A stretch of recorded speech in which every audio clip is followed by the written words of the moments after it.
Cet été, il se taille la part belle chez tous les cavistes et surtout dans la grande distribution. Depuis une petite dizaine d'années, les vins rosés d'Anjou connaissent un véritable succès auprès du public, notamment chez les jeunes et les femmes.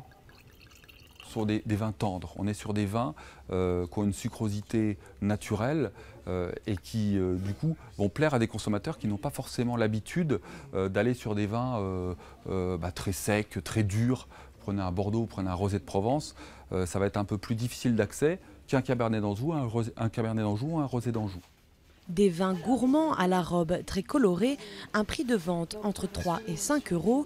Chaque année, le marché des rosés d'Anjou progresse de 10%. Et les vignerons ont su se saisir de l'opportunité. Olivier Bruot, installé sur l'exploitation familiale tout près d'Angers, a choisi de consacrer 80% de ses 140 hectares à la production de rosés.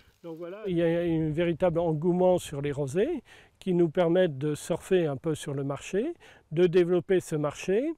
Et si bien que la production de rosé se fait un peu au détriment de la production de rouge. C'est sûr qu'il y a 10-15 ans où le rosé marchait un peu moins bien, nous avions tendance à essayer de produire un peu plus de rouge. Et la demande est telle qu'après 2 mauvaises récoltes liées aux conditions climatiques, les stocks sont au plus bas.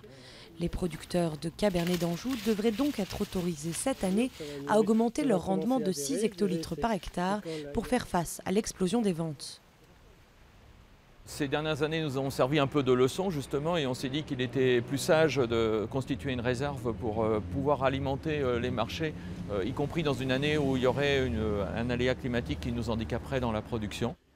Après avoir longtemps été considéré comme sous-produit de la viticulture, le rosé est désormais juste après le rouge le vin préféré des Français.